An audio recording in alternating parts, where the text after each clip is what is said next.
Greetings, comrades, and welcome to the Rad Gaming Podcast. I'm Jemshi. And I'm Pescador. And in this episode of the podcast, we interview Lisa Wallen, a stand-up comedian who is known for incorporating her deep passion for anime, possibly hentai, into her act. In this episode, we talk about how to be niche, yet still have mass appeal, how to cater to your audience interests without sacrificing enjoyment, and how to travel to Japan for super cheap. This episode of the podcast is sponsored by Cento Fiore. Cento Fiore is a lifestyle fashion brand that sees beauty and cultural heritage and always strives to offer timeless and elegant style. Visit cento-fiore.com to join the family. That's CENTO-FIORI.com. And also, the Rad Gaming Podcast is also part of Big Heads Media. All right, now on to the podcast.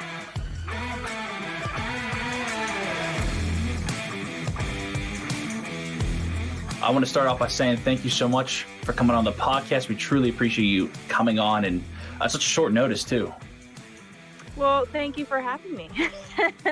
Yeah, you want to kind of tell us about yourself and what you do? So my name is Lisa Wallen, but I go by Lisa Wallen, which was completely unintentional, but I'll get into that in a second. I am from Seattle. I'm a stand-up comedian and also a huge anime fan and a huge gamer. And that's pretty much it.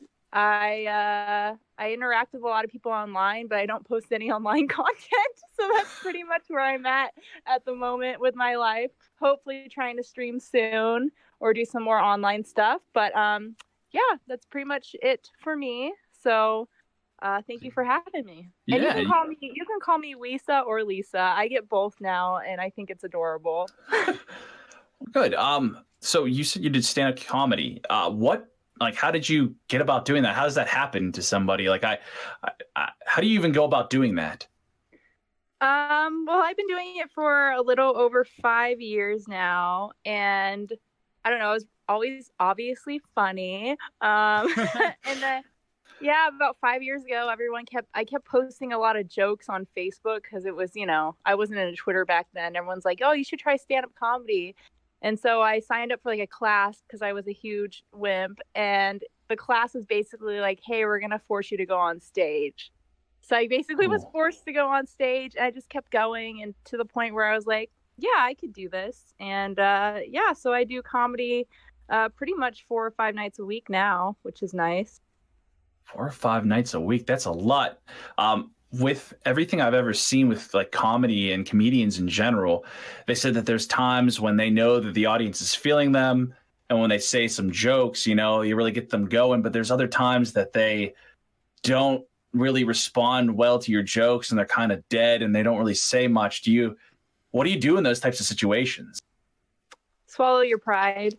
No, when I started out, it was pretty tough. I think it's especially hard for women because most people just assume women aren't naturally funny, which is sad, but it's the truth. And I've experienced that a lot in the last 5 years. But over time, it's, you kind of get used to it. And then when those good things happen, where you get a really good reaction from the audience, it totally just takes over the bad times. And right now it's more good than bad, at least hopefully, if you've been doing it for so long. Yeah, you've been doing it for so long. It's actually really impressive. But so once you got pushed on a stage, was there any anxiety? Because, just going on stage and delivering these jokes that you've set up and, new faces every day? I still have a lot of anxiety with it. Especially when I used to produce shows as well. But you kind of just have to tell yourself, it doesn't matter what you say or how people react. They're not going to remember who you are. I've seen so many comedians in my lifetime, and I can't even tell you half of their jokes. The only ones that stick out are the really good ones or the ones that are horribly bad. And luckily, I don't write jokes that are so bad that people remember. I try sure not about to be that? offensive, which is nice too. So you just kind of have to remember, it doesn't matter if you have a bad set or someone doesn't give a joke, they're not going to remember it. Yeah, I've been The to fact some you're on comedy stage shows, is and a lot of times it's just I walk away remembering that I had a good laugh at a lot of the jokes, you know, maybe not all of them, but like I don't remember which ones were the funny ones or which ones weren't, you know. Yeah, and if they are really funny, I hope that people can remember that part of my set versus the one where like, yeah, she had a joke but it didn't land, you know. You just kind of remember like they don't care. You're the one on stage, not them. So, So what is do you get your inspiration from other comedians, or is this your own kind of like style of comedy that you deliver?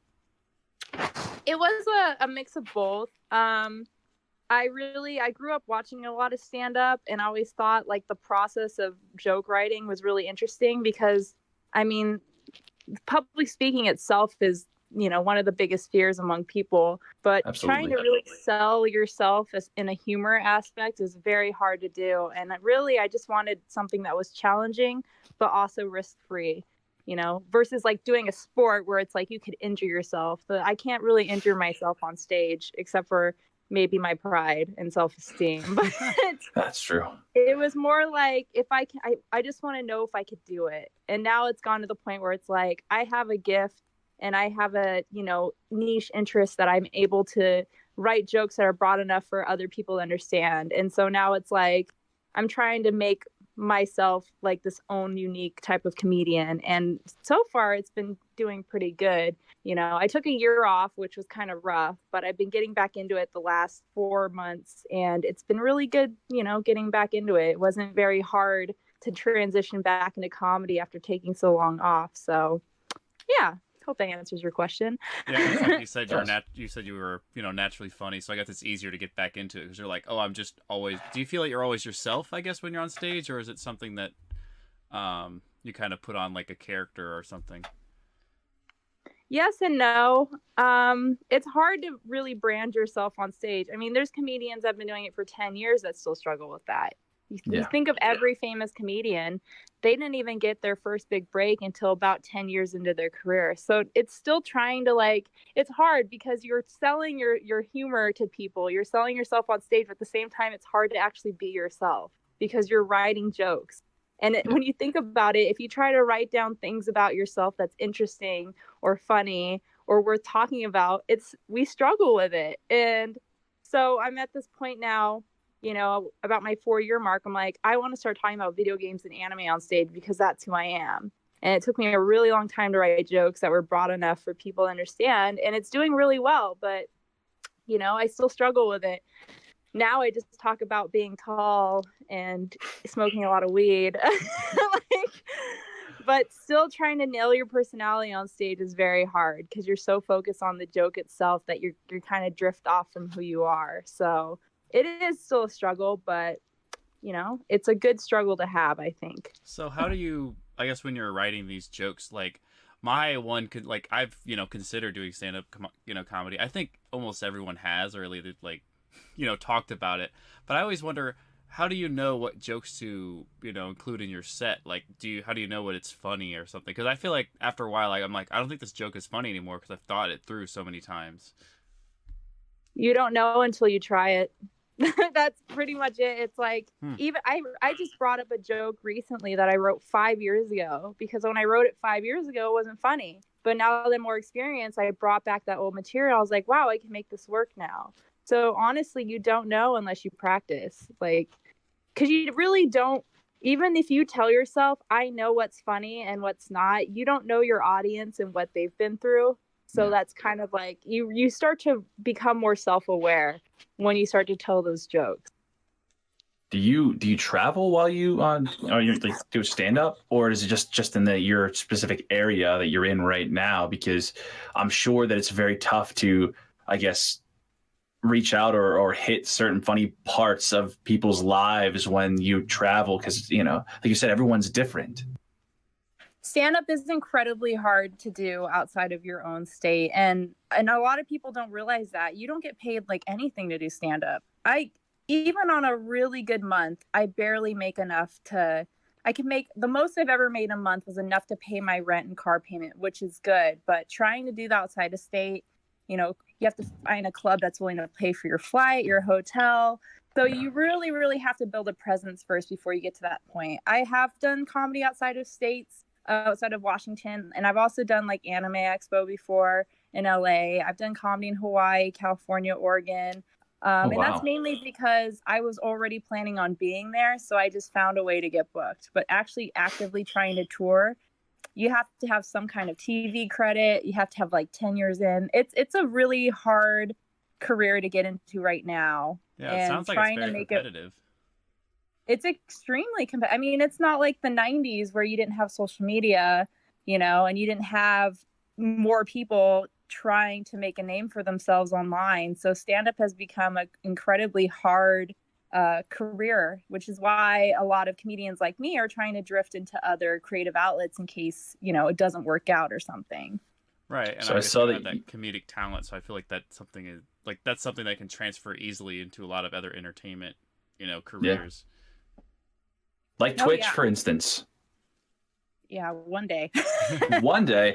Why aren't you streaming right now? You love games, you know, you love anime. It's kind of, you fit that niche and you have that, you know, entertainment aspect to you. So I actually did just sign up for Twitch because I did a couple streams recently and got a really good response. Now I'm just trying to get the money to invest in good products and equipment, which isn't going to be hard, but it is way much different than comedy, because comedy, it's like you drive there, you have your 20-minute set and you leave. Streaming is like you are on constant camera entertaining for more than an hour, you know. It is a lot different. It's a different form of entertainment, but I also think it's like, I also think it's like comedy though, where it's tough at first, but once you get used to it, it's like nothing, you know.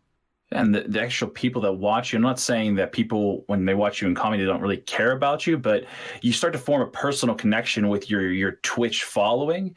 And that's actually really neat to see come together over time. I mean, I've seen it happen to so many individuals once they like, oh man, I don't know if I want to stream. This is really rough. But when they start getting a following and those people keep on coming back, they really start to get to know people that actually go in there. You know, they're like, oh, I know this person. They've been here multiple times before. They live in North Carolina, you know, that kind of stuff. I mean, it's a little different. Do you have people that come back to your shows constantly and watch you perform while you do comedy?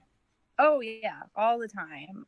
Locally, yes. I have a few people on Twitter, too, that have followed me, and they're like, oh, I saw you in Seattle a couple months ago, and every time I post a show, they'll show up. I've made really good friends with people who love my comedy. It is really nice. It's nice to see that people actually are there for you. That's something that is really difficult to get used to because, you know, everyone struggles with confidence and low self-esteem. But when you actually have someone that you have no relationship with, just like appreciate who you are and love what you do, it feels really good.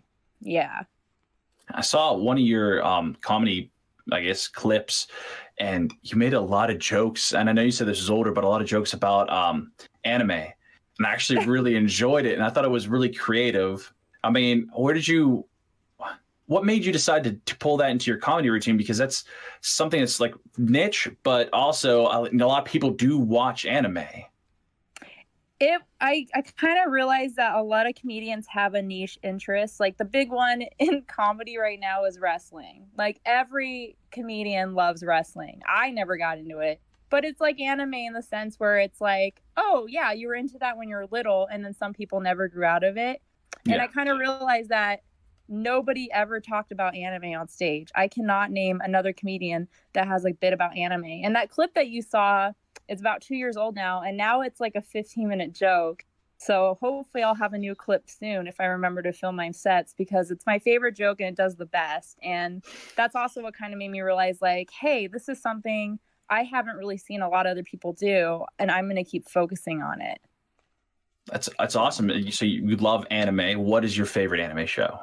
Oh gosh, I've probably seen over I would say close to maybe 150. Oh my! Yeah, I need to start. I gotta brush up on mine. Apparently, jeez, I didn't even know there was 150 different anime shows. Oh god, my watch list is probably like 80 more shows too. It's never ending. I would say my favorite anime would probably be Hunter x Hunter, or I guess some people say Hunter x Hunter. I would say that one made the biggest impact, I guess, on me emotionally. And then I'd also say JoJo's Bizarre Adventure because I love JoJo. And the show I'm actually watching right now, Gintama, is becoming one of my favorite ones as well. So I'd say those are probably my big ones right now. You said that Hunter x Hunter actually impacted you. How so? Well, I started watching that. I remember the anime ended in like 2014. And I wasn't watching it while it was airing, but I got out of a pretty harsh breakup in the beginning of 2015. I was really depressed, and I started watching that show, and it basically, like, a lot of people use things like video games and anime as like their outlets for, you know, their depression, because it's like, oh, I'm focusing on this character's problems and not mine, you know? And I would just say I fell in love with every character in that show, and just seeing, you know, the different, not even just the struggles, just the different arcs inside that anime really put a lot of things in perspective for me. And it also definitely got me out of the funk that I was in. And it was one of the ones that really got me, like, I was already really into anime, but one that made me explore other things outside of like the shonen genre that I was just watching. So I would say it impacted, you know, the animes that I watch now, and the friendships also that I built online, because I didn't start tweeting about anime until I watched that show. And now, you know, I have tons of friends that are into anime. I never had any friends that were into anime before that. So it changed my life a bit, I should say. Or there were just friends that you didn't know that liked anime. They just didn't want to mention it, you know? Yeah. Yeah, actually, I have maybe one friend in real life that likes anime. None of them do. It was always kind of my thing, and it was always like this quirky thing, like, this is my friend Lisa, she loves anime. And I'm like, that's oh no, not how I want to be introduced to people. So yeah, I ever since I started like tweeting and using more of my online presence to talk about it, I've met a bunch of incredible people. I've gotten into series that I didn't think I'd ever watch, and you know, it also helped me build confidence to start talking about it on stage. So yeah, I'd say it made a pretty big impact on me. Yeah, so you love to game. What is your favorite game that you're playing right now? I'm playing right now. Right now, Yeah. I'm really into like 2D platformers, like the Metroidvania style games. Like, I just got really into Hollow Knight and Dead Cells. I just beat The Messenger. I just downloaded Axiom Verge. So, and I think the reason why I'm so into them right now is because I don't want to invest in an expensive game. So I keep buying like these $15, $20 ones. You know what one you should look into is I saw it on Steam Market. It was called My Friend Pedro. Yeah, it's actually a really interesting one.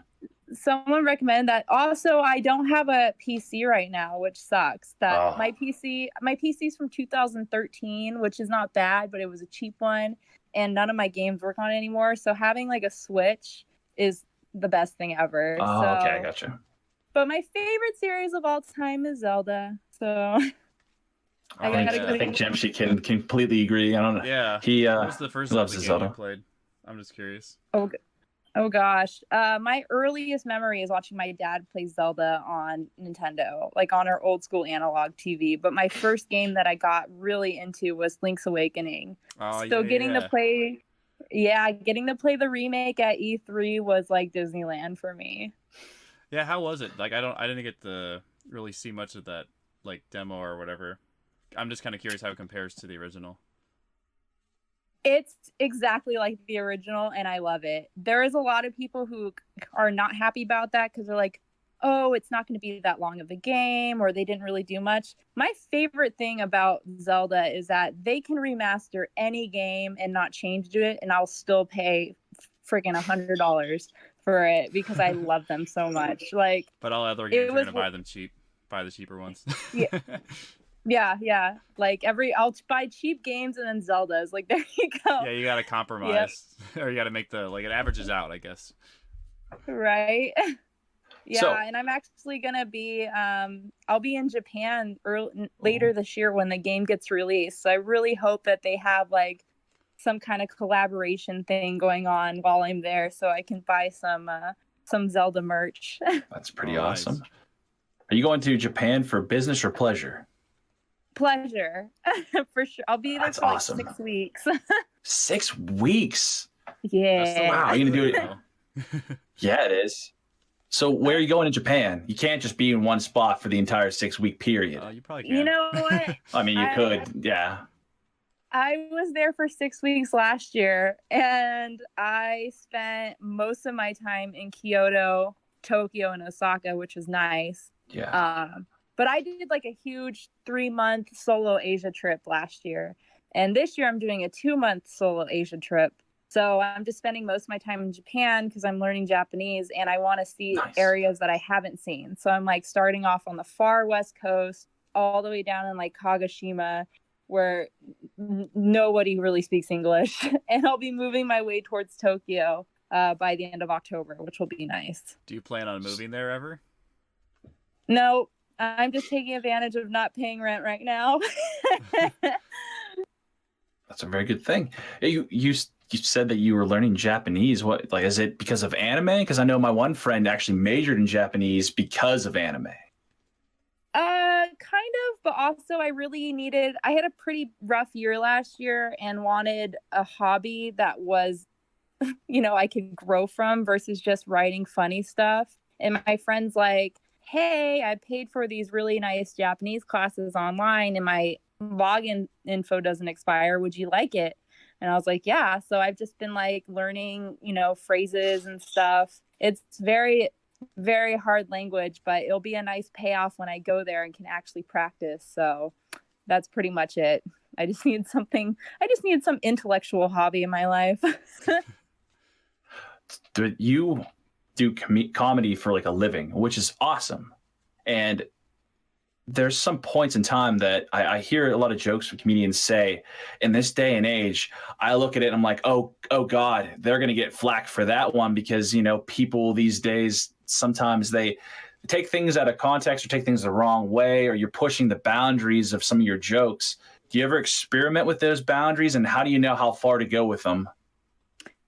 No, my jokes are very clean for the most part, very risk-free. I do understand that point of view, though, because I have so many friends that are comedians and, we live in a day and age where you can't say things that you used to be able to say, and you have to be more sensitive towards people's, feelings and what people have gone through. And I think there is a positive and a negative to that. So me personally, I've always just kind of strived on being like a very kind of risk-free comedian. I think the most inappropriate joke I have is I say the word hentai.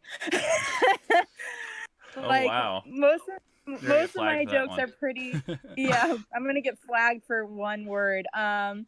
So I've been lucky to not experience that, but I've seen people experience that, and I know their intentions were not to hurt people, but it is tough. Like I said earlier, it's not an easy, career to get into. Like I do comedy, 4 nights a week.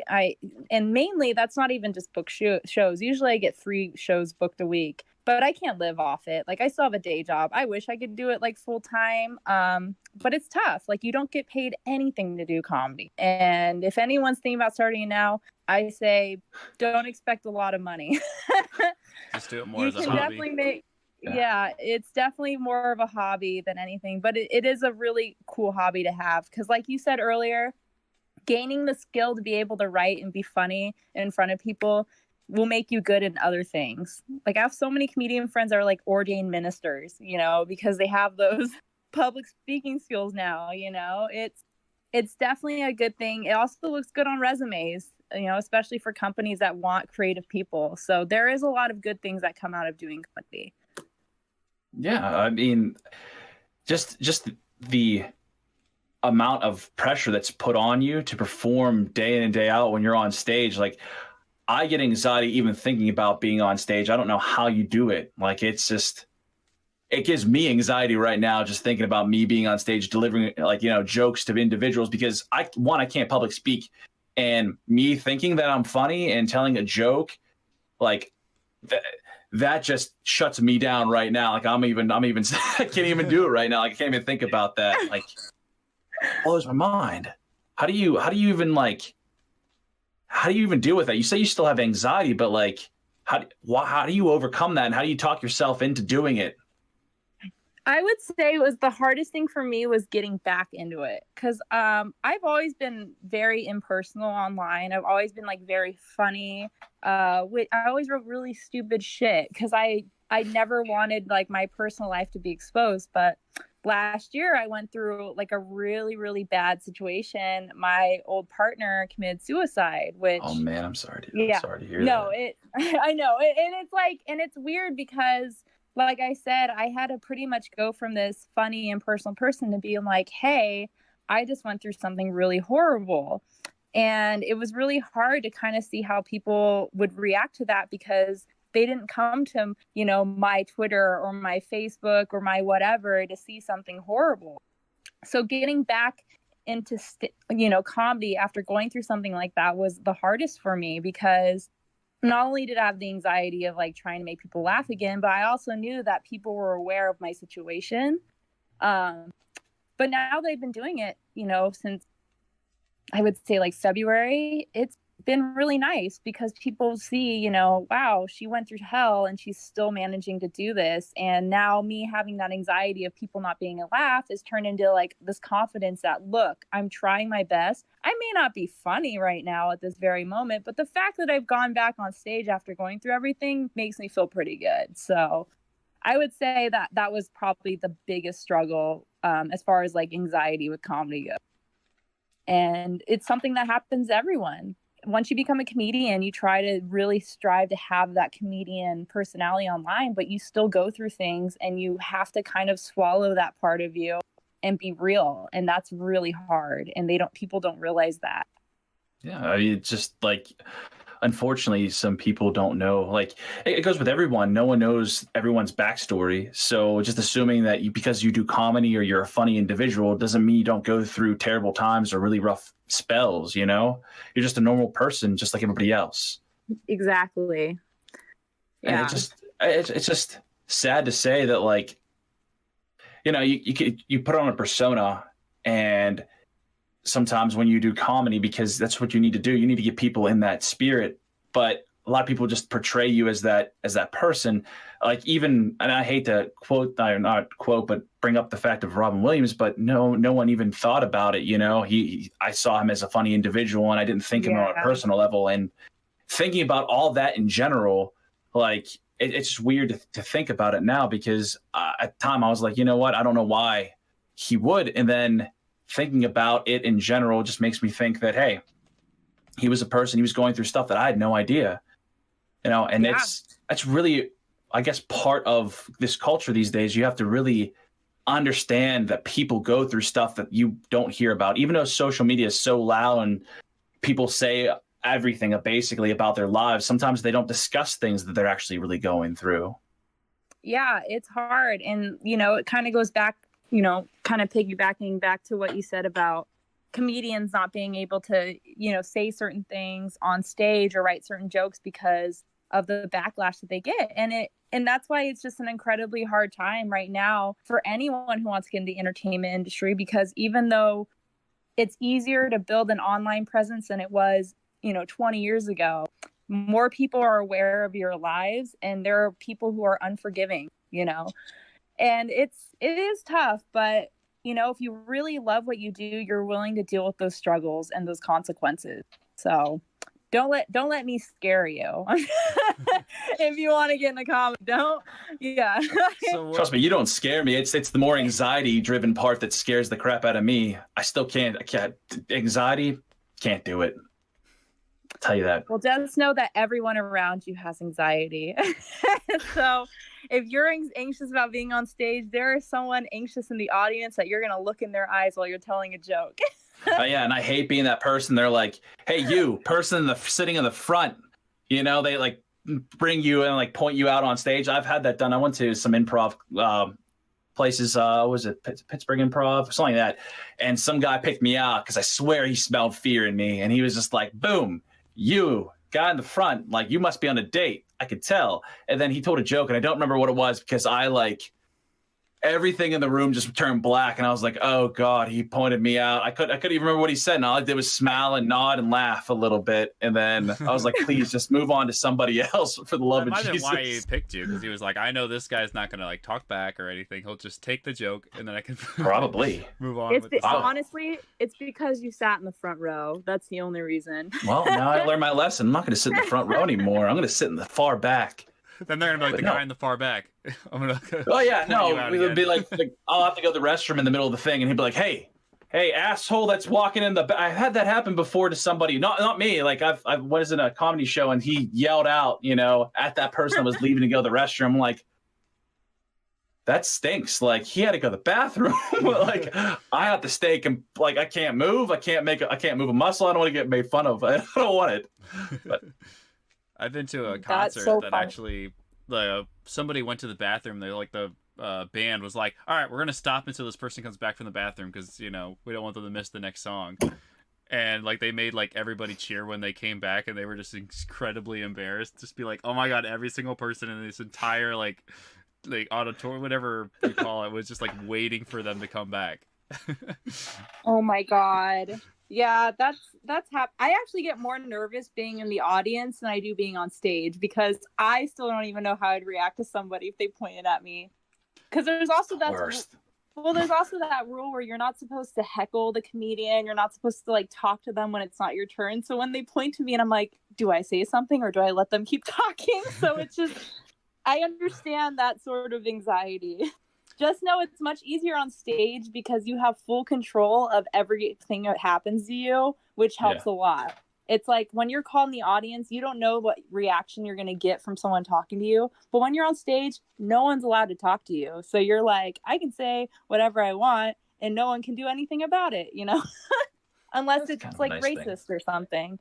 Yeah, then that spells big trouble. Have you ever had anyone like yell out at you at all? Oh, all the time. I almost got in a fight the other day with a guy that heckled another comedian. Yeah, like it happens. Wait, so he wasn't heckling you, he was heckling another comedian? Yeah, and I had to kick him out. But it started out with him heckling me. It happens more honestly, I know this might be, whatever, but it happens a lot more to women than men. I can just tell you that from my experience of going to comedy shows.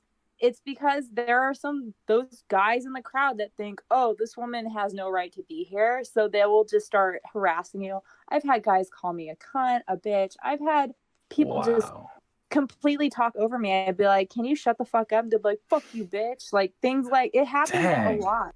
It doesn't happen as much anymore because now, thank God, bars, clubs, theaters will kick people out that do that stuff. But it definitely has happened before when I used to perform in like pizza shops and stuff like that, How do you like recover from that? Because like I would already be thrown on my element. Like I'd be in the joke telling mood, and then that would just completely ruin my mood. How do you get right back into that, mindset of, all right, I'm here to do a job. I'm here to tell a joke.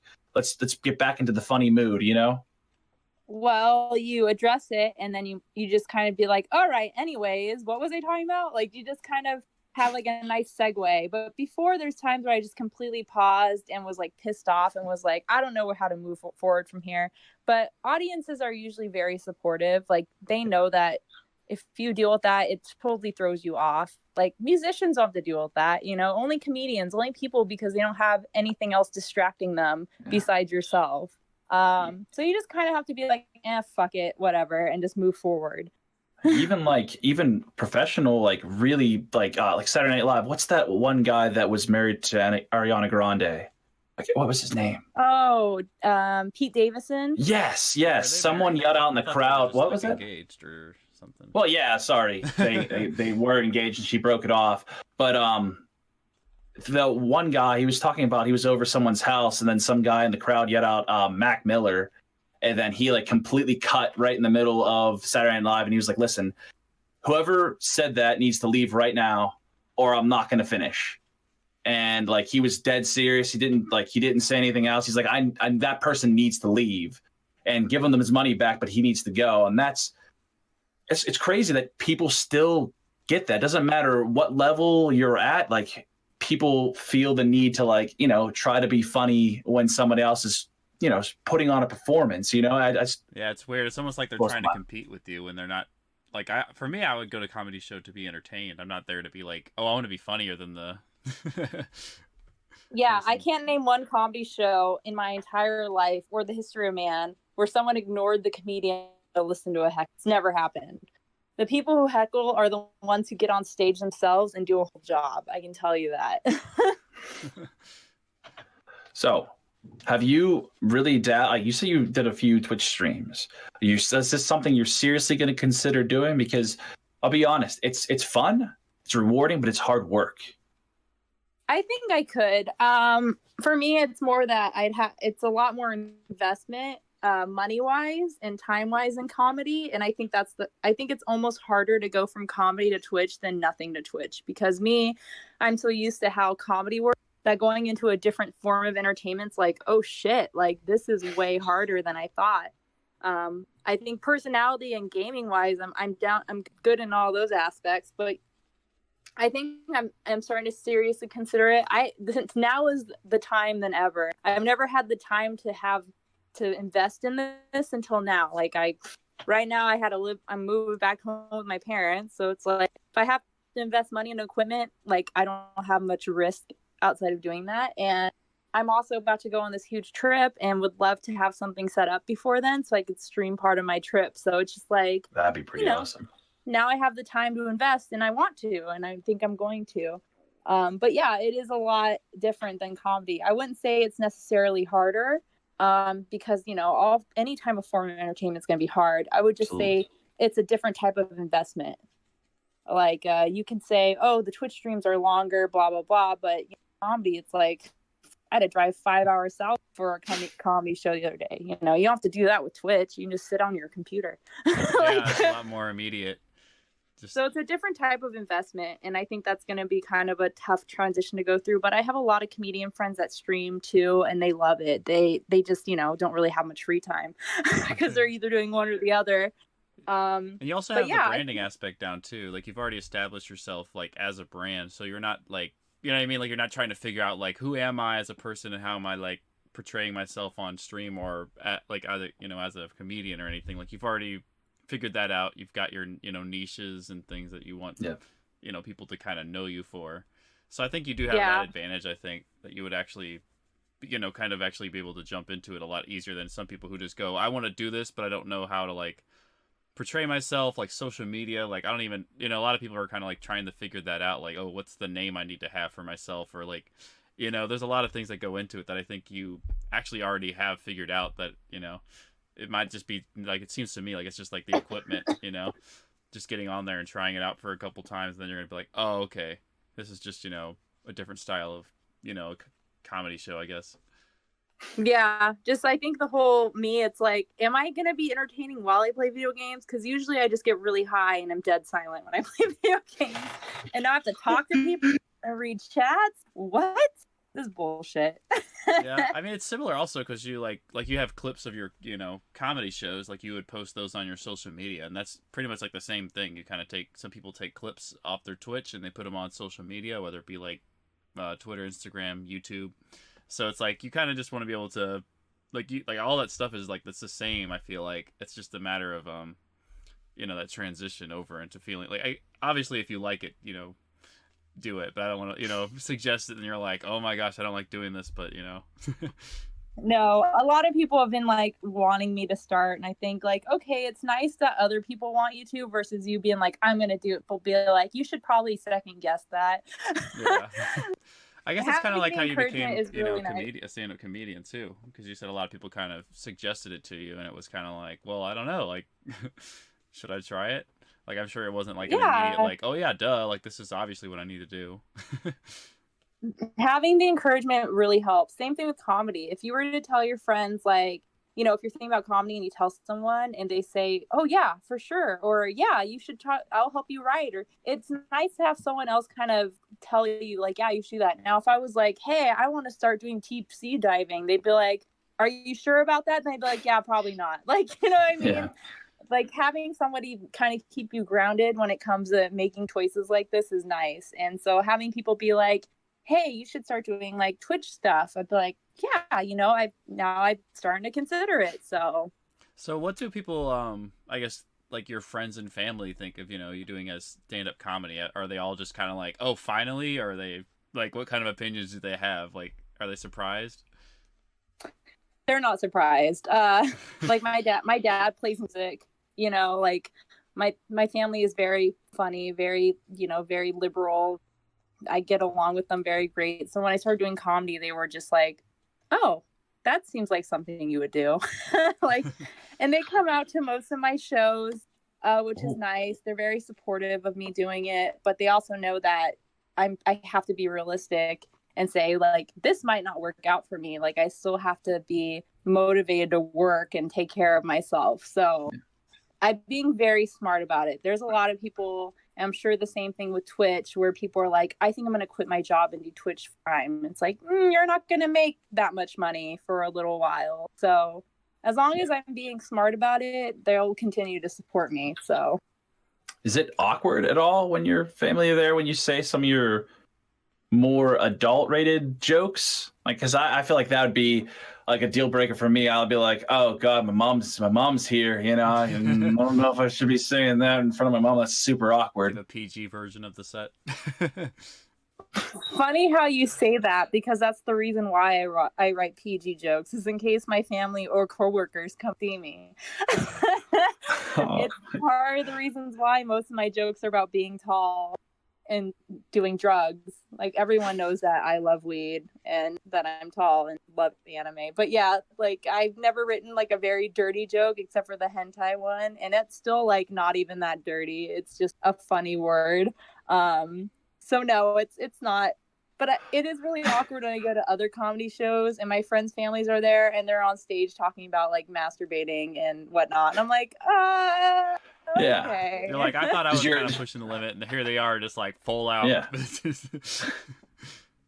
Does your mom know what hentai is, or your dad? Like, because like my mom would be like, oh, that sounds like a nice, like, Asian dish to eat. Is that what that is? An Asian dish? Yeah, right. Oh, I did take them to Japan last year, so they probably are aware now. Wait, so what did you do in Japan if they are aware of what hentai is? Yeah, explain this. Yeah, right. No, yeah, put on a movie late at night. Like, all right, we're gonna watch some Japanese movies. I think it's one of those things where they don't address it, because the way I tell the joke is kind of self-explanatory. Like, I don't explain what hentai is, but it's implied. I'll just say that. Yeah. Oh my God. And so they'll just laugh and move forward. They're like, oh my God. Like, one time I did bring it up. Like, I brought up a joke my mom was in the audience. I said something about my mom eating a lot of weed, and all I heard my mom was go, oh, in the background. Like, I heard her reaction, and it was so fun. And then I was like, yeah, that was my mom. And everyone's saying. So, like, there's still moments where she's like, I can't believe you're talking on stage, Lisa. I'm like, well, that's your fault, not mine. You raised. Okay. Yeah, and you're the person you are, so if you don't want people to talk about you, Sometimes she'll be like, my coworker's coming out to my show. Can you not bring up that weed joke? I'd be like, okay, like, that's about it, That's courtesy. That's fine. Yeah. When you talk, like, and get introduced, when you go out there in general, how hot are those lights? Because I imagine them being super hot. I see like a lot of comedians and stuff, they wear dark colors, and I see like them lift their arm up later on. I just see this giant, massive wet spot underneath their arm. I mean, that has to be, not only you have tons of anxiety, but those lights have to be really hot. Yeah, most of those people are really out of shape, like white dudes. That's pretty much true. Yeah, I think the sweat comes from the nerve. Yeah, the lights are really hot. The stage in general is hot because you're surrounded by electronics, but I think most of the sweat comes from nerves, because you're like, oh, imagine just like right now we're doing a podcast, but we're taking breaks between talking. Imagine the comedians that literally hour set. Most I've had was 45 minutes. Can you imagine 45 minutes of talking? Oh my gosh. Woo, it gets sweaty. No. It's a workout. Huh. How do you keep going? Like, for me, I think that'd be like, I know there's a lot of people who like do that, where like they have like there's even podcasts where it's just like one person and they just talk for 45 minutes, and I can't even like imagine like doing something like that, because I think I would just start like, because I've like tried it, and then you just kind of like trail off after like 10 seconds. I'm like, because like I need someone to talk back to me is how, or else like I need some kind of reaction, or some kind of response, Something to go off of. yeah, something to go off of, or else I just Right. feel like I'm like going in this weird hole that like I'm like, I don't know what anybody's thinking right now. Yeah, I guess when you start to write more, you come up with a lot of things. Like that anime joke, like I said, started off as a 2-minute bit. Now it's like an 8 to 10 minute bit. So it's like over time, you just build on jokes, and then you realize, like, wow, I actually have 30 minutes of material now. And it doesn't feel like it when you're on stage, but then you rewatch it, re-listen to it, and you're like, I can definitely hear my voice going out, or I can definitely hear myself wanting to yawn, like it's the same thing with streaming. Like streaming for 3 hours, like you might get a little more breaks between the things that you say, but it's still like talking a long time is a workout. It really is. That's At what least people talk back to you though, streaming. Like you're on stage, and I mean, other than the hecklers that shouldn't be talking in the first place, I mean, that's tough. I would forget where I was going with like a joke. Like I understand that you have like segues into other things to kind of like help you out, but I would be like, so cow, yeah, where was I going with it? It also is hard too, because like you kind of have to write material that's broad enough for a big audience. It's kind of the reasons why I focus more on clean material, because you can get booked for more shows and you can work with a bigger audience. Like there's been times where it's like, hey, I want you to feature here, but you're not allowed to swear, and I'm like, well, shit. Like there goes like half. But so you kind of have to get to a point, like there's people who are like, I have 45 minutes worth of material. Okay, but you're gonna need like an hour and a half worth of material, because you need to know what audience you're working with. So even if you have 45 minutes worth of what to say, you're gonna have to need more in case, oh hey, like I'm performing in like a coffee house versus performing in a bar. You're gonna have dramatically different audiences and sets. So you just kind of have to know how to people and how to write things that are broad enough for a lot of people to understand. So you learn Japanese, or learning Japanese. You love anime. You like the game. You're a stand-up comedian. What is your other hobbies that you have? Because you sure do have a lot. I love traveling. So that's pretty much like traveling, video games, and anime. Like if I'm not doing video games or playing anime or watching anime. Get that immersed. Honestly, like I don't know. I like to go. I live in the Northwest. It's beautiful here. I like being outdoors when I'm not stuck in my house doing lazy stuff. I don't really have any other kind of hobbies, and that's kind of why I started doing Japanese, because I realized like, wow, I really don't have other hobbies. Like I used to play sports, like I used to play music, but I grew out of all of that. Yeah, it's not fun getting old. Yeah, it isn't. So that's what happens. Something, and you can't keep your brain going by just doing one thing. You have to switch it up. So like I'll get off work, I'll go to the gym, and if I'm not doing a comedy show, I'll like, come home, try a new video game, or just kind of force myself to write. So yeah, I mean, I would say that most comedians or most people who do Twitch, it's kind of hard for them to have an hobby, because you spend so much time focusing on your craft that you don't really make time for other hobbies. You travel a lot. What's your favorite place you've been so far besides Japan? Taiwan would be second. I love Taiwan. It's absolutely beautiful. I'd say as far as like traveling to Asia, it's the underrated country, I would say. Really? Yeah, it's they're very liberal. They're an island. They're associated with China to people who haven't been there, but when you go there, they have zero association with China. They don't want to be known as. Yeah. I love island stuff. Like I've been to Hawaii probably like 15 times in my life. Lucky. Like I've never been there. I want to go there so bad. I love, like, as much as I love the Northwest, I love having the rain and the excuse to be indoors. When I'm traveling, I want beautiful scenery. I'm spoiled up here in the Northwest. I can't go to I'm going to go on a week vacation to Texas. Like, I can't do that, I got to go somewhere green and beautiful with mountains and coasts. And that's exactly what Taiwan and Japan is. Actually, most of Asia is that, I should just say. I gotta start brushing up on my Asian trips. I've been to Europe, but not Asia. I really gotta start going there now. This year I'm doing Hong Kong, Vietnam, Japan. Then I'm doing Singapore. Oh, that's my favorite. That's the one place that I want to go, is Singapore. I'm going for 5 days because it's very expensive. I was like, I cannot afford here for more than 5 days. And then I'm going to spend a weekend in Taiwan with the friends that I made there, and then I'm flying home. So it's going to be a very nice trip. A lot quicker than last year's, but I'll love it. Yeah. I'll share one bit of information. Actually, if you've never checked out Tripmasters, that's a website. Very good. And what it does is it kind of pushes everything together. So like flight, a hotel, you can do car rentals, things like that through them.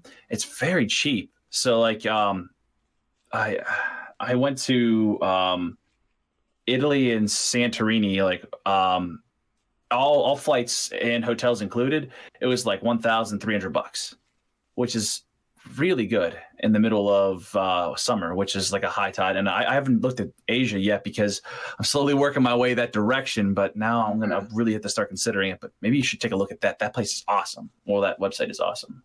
I will say the one skill I do have is I'm very good at budgeting and finding cheap flights. How do you do it? Tell me. I actually did an entire thread that went kind of viral on Twitter about how I budgeted for Japan. I'll have to share it with you guys. Yeah, please do. When I did almost 3 months last year in Asia. I went to 3 countries. I did South Korea, Taiwan, and Japan. With all my flights and hotels together, plus spending money, I don't think I spent more than $3,000. That's really good. Yeah. How did you do it? Well, my flight this year, I subscribe to cheap flight emails. I look for alerts. I stay in hostels. I will save a few nights to do couch surfing. I'll buy rail pass deals ahead of time so I don't have to spend money on transportation. I do a lot of research before I book travel. My round trip tickets, between because I'm landing in Hong Kong, my tickets between all 5 countries I'm going to were less than $1,000 for all my tickets. Really good. Wow. All right, I redact my statement earlier. We'll go with what you just said. Even we'll do that because my round trip ticket between here and Hong Kong, because I'm flying out of Hong Kong, $550. It's insane. I know it depends on like what airport you depart from. Like if you're doing anything international, sometimes it's better to like take a train, which is like, you know, a $30 ticket or something to another city, and then take the airport out because you save like, you know, like $300, $400. I don't even know.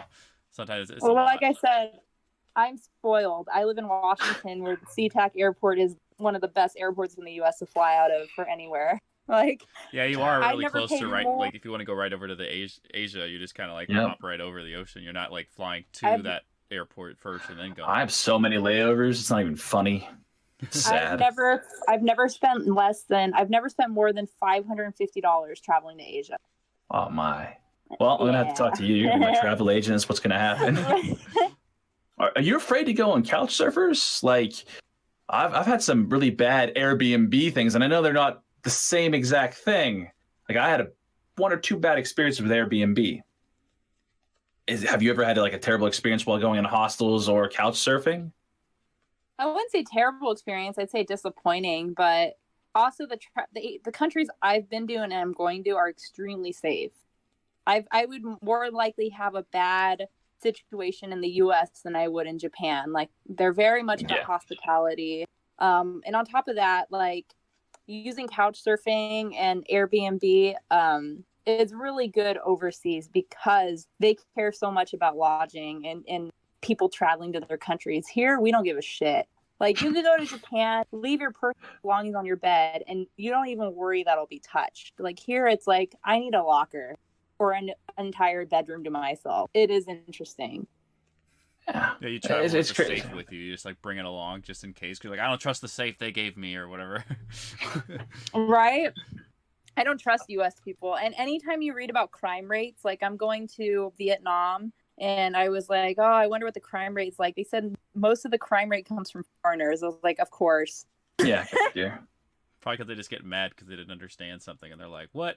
You know, or they steal from fellow backpackers. That's pretty much it. Yep. So you kind of just have to watch your back and just be smart about things. Like, you know, like I brought my Switch with me the whole time when I was in Asia because I was on a lot of trains and flights, and I just kept it in my purse the whole time. You know, I never left anything behind. I don't lose things very easily. So you just kind of have to be very self-aware. Because you're in a foreign country, it's not easy to, you know, get things. I was working too while I was overseas. I had to bring my work computer, like my laptop, everywhere. So you just kind of have to be really smart and try to get rid of that clumsy side of yourself. I guess you also have to travel light too, so that you don't have too many things to keep track of. Yeah, I had to travel light because I wind up spending like $1,000 on figurines and need room in my suitcase. So now we know where all the spending goes. That's why you're saving all that money. You're like, all right, I gotta save money. Like it's kind of like that budgeting with your video games. I buy the cheaper games so that I have enough money left over for the more expensive ones that I want to actually play. For my next JoJo figurine, they'll cost $100. I had like a glass case of like tons of figurines, and I'm like, part of the reason why I don't want to move out yet is because I have to pack. And I don't want to pack all that. I want a picture of those figurines before you move on. I want to see how many, because like that's I can't even fathom. I don't know if I have. Jemshi has quite a few, not too many. This is all I got. So yeah, so like I can't imagine. My one friend, he has like I think 20, and that's a lot for me. But a whole case just like full of them. I'll have to take like a video and show you because I actually need a second glass case. Wow. That's awesome. Man, that's gotta be like. So when you said $3,000 for budgeting like over Asia, are you incorporating 1,000 for this? Is that what it's for? It's like setting 1,000 aside for these figurines? No, that didn't include what I bought on the figurines. And it didn't include. I mean, like, food is pretty cheap, but last year, too, and this year, I found a tattoo artist in Osaka that I love. He tattooed my My Hero Academia tattoo on my arm, and that was the most expensive thing I bought on the entire trip. It was expensive than my round-trip ticket, but it was worth it. And so now I have 2 appointments with him when I go back to Japan. That's awesome. I gotta get all these tattoos now when I'm not paying rent, be able to afford it when I start paying rent again. You know, right. Well, we've covered a ton of information. We know now that you love to travel, you're learning Japanese, you love anime, gaming, and you're a stand-up comedian, which you're very good at. I just want to thank you so much for coming on to the podcast. We truly appreciate having you on. Yeah, this was a blast. Oh, I appreciate it. And I thank you for the encouragement for Twitch. I need that right now. Yeah, of course. No. Of course, yeah. Just keep on going. I mean, you have it all down. You know, the entertainment aspect of it, you're going to do great. Awesome. Well, thank you so much for having me. I hope you guys learned something. I hope I was entertaining and all that stuff. Absolutely. Thank you for your time. We appreciate it. And thank you for listening to this episode of the Rad Gaming Podcast. You can check out our guests by clicking the link in the description. Be sure to subscribe to our YouTube channel and rate and subscribe to us on iTunes or wherever else you listen to podcasts. We release a new episode every Wednesday and Friday. And as always, stay rad, comrades.